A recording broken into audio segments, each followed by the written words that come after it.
as I pray for the beginning of this 40 days revival, God showed me a very vivid picture that God will send the revival, and He will send 6 people, people with sickness, come into church parking lot and ask us to pray for them. That's right. He gave me a vision. It's so big for Houston. But I wake my wife up and say, it's something big about to happen.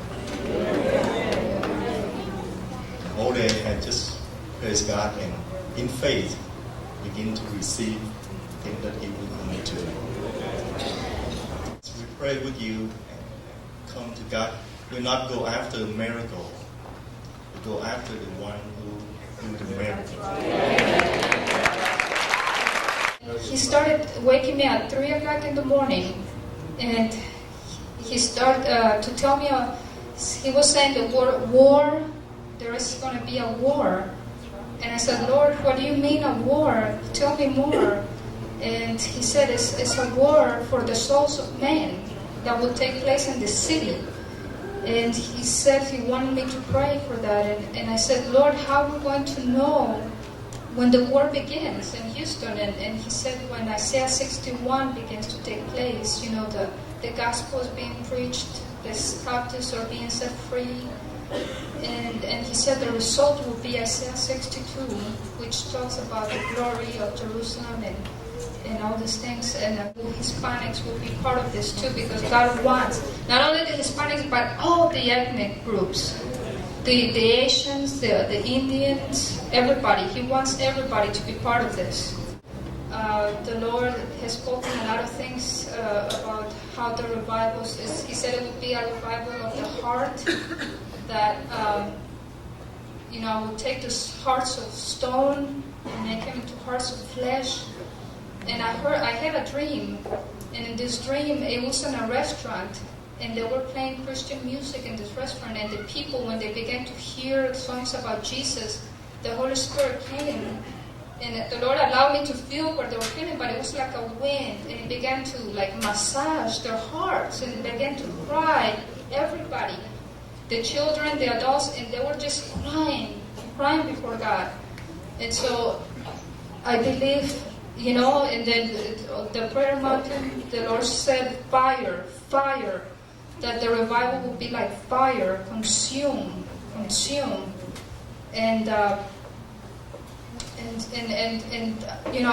he said, watch and pray. So I've been praying and watching. It's like, Lord, how are you going to do it? Are you going to do it in a church and it's just going to spread? Or how are you going to do it? And I've just been praying.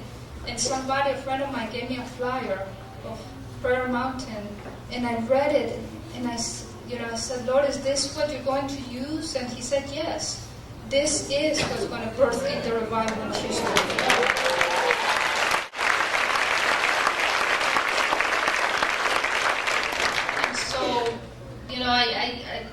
And the Lord spoke to my husband and I. He said, I want you to be part of this. I want you to support it financially with prayer in all the way possible. So that's what, we try to do. We feel like we're not doing enough, but, we really feel an urgency, like expectancy in our spirit that God is about to do something so awesome in this city.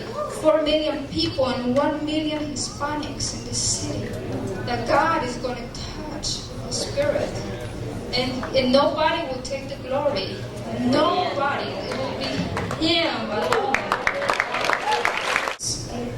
2 years ago, the Lord called the leadership of our ministry here and also in other countries to a 40 days of fast and prayer for revival and for this city and for our ministry, to kind of get in the mind of God, what is God doing? And we began to pray. And through that, everything God began to show us seemed to be coming to pass, and we didn't realize exactly how it was going to unfold.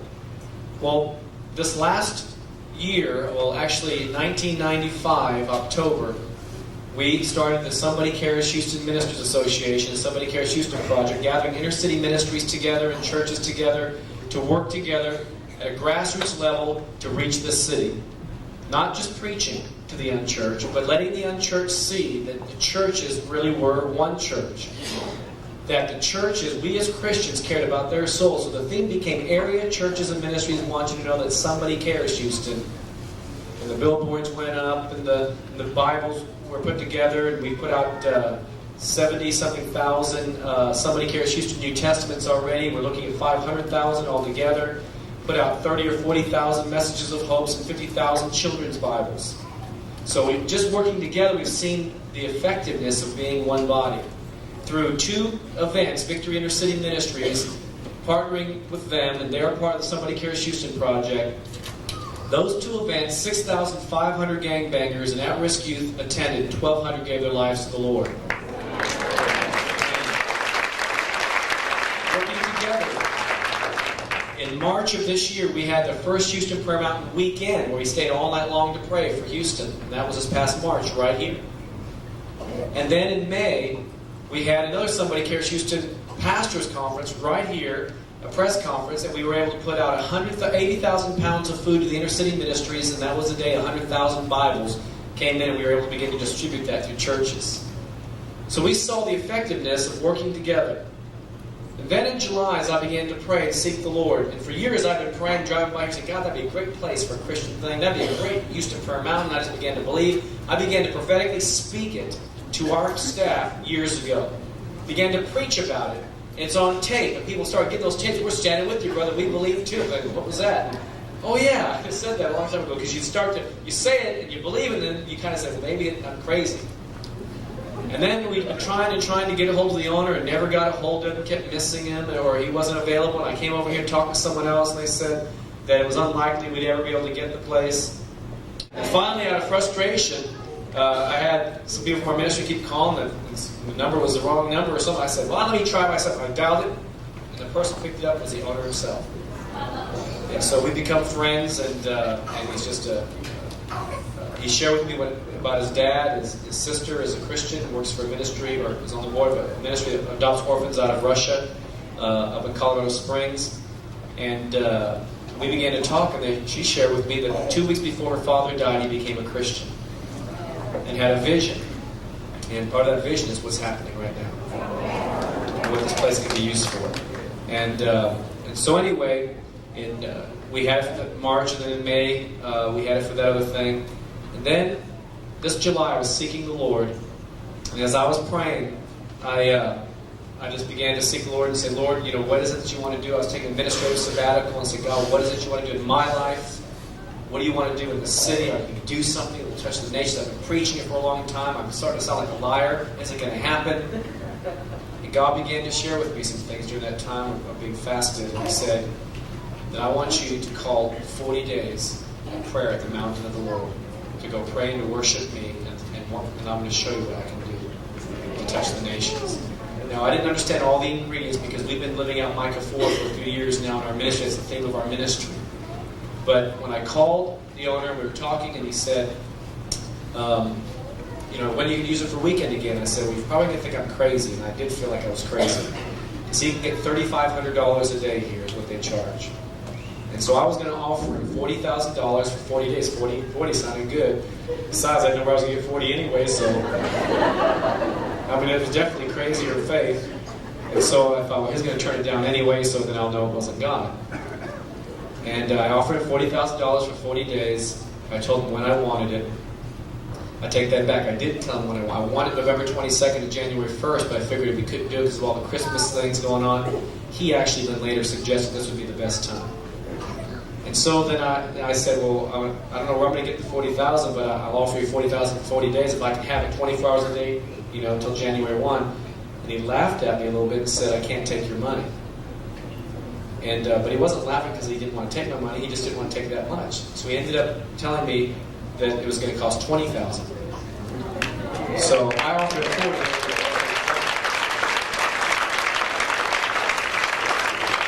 So I knew that was going to be taken care of before we got into it, and then we began to look at the budget and realized it was probably going to be more like $40,000 for the whole thing, if you consider porta potties, permits, and and other things, and just administrative things was going to cost more like $40,000. So we figured that at least the $20,000 would be paid for before we entered in. I thought, now where's that going to come from? Malaysia, Denver, and then pretty soon Germany. Pretty soon churches around Houston began to say, this is a God thing. And the word started getting out, and I didn't really make it a big deal. It just kind of got out. Next thing I knew, churches were getting together, and we shared it in one of our monthly pastors' meetings. Next thing you know, the people were getting up and easy challenge some people and said, let's underwrite a day. I'll underwrite 2 days. I'll underwrite 4 days. I'm thinking, these are pastors committing to this. I'm thinking, this has to be a God thing. Next thing you know, pastors, John Grider's church, and Easy, and Sugar Creek Baptist, and Encourager Church, and Grace Community Church, and International Outreach, and Heights Outreach, I mean, on and on. The list goes on. Individuals. Inner City Church in Denver gave $2,000 in faith, and it came in a couple weeks ago. And we're talking, Germany sent, I think, was it 2,000, a church in Germany. You know, I mean, it's just, these things are just mind-boggling. Amen? So that's what's brought us to this point of what we're doing here. But the theme, Micah chapter 4, let me just go with you over that.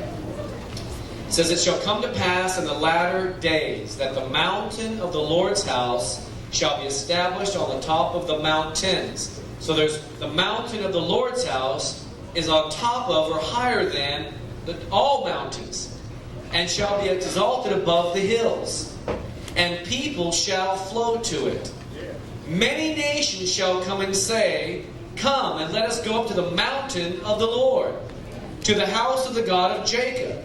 He will teach us His ways, and we shall walk in His paths. For out of Zion the law shall go forth, and the word of the Lord from Jerusalem.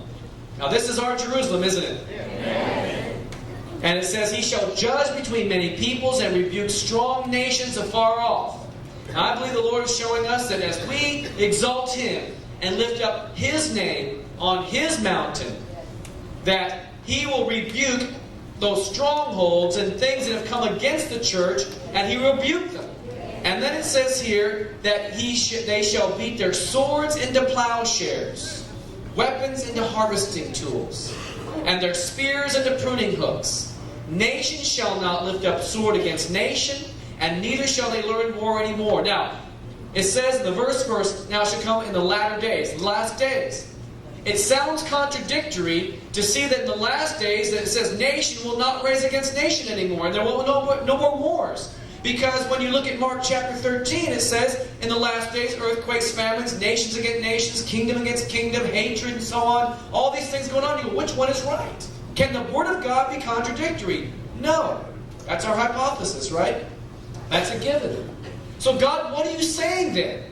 Which one is right? And the Lord said both.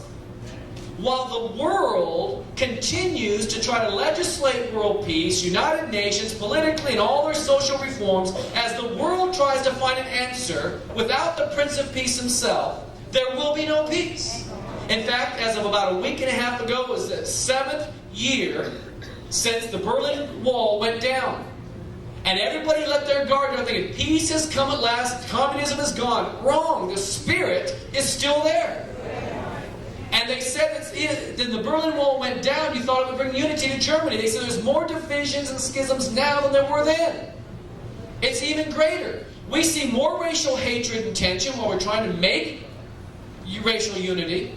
We see more hatred between tribes in Somalia and Rwanda and Bosnia. We see hatred on the streets of America. We see it on the news. We see it every day bombarding us that there is wars and rumors of wars and hatred going on. But in the last days, that may happen in the world. But it says here in the last days, in the house of the Lord, on His mountain, that it will not be that way. But people from all ethnic background, ethnos, races, and nationalities will come together under His name and put aside their divisiveness and their division and their hatreds and come together and surrender to the Lord, and they shall become then a strong nation. It's God's divine destiny to move in Houston. He's wanted to for many, many years. And we set because of racism and because of an independent spirit, He's had to say Ichabod many times in this city. But this time it's going to be a church like Micah 4, where people from all backgrounds put aside their weapons for harvesting tools.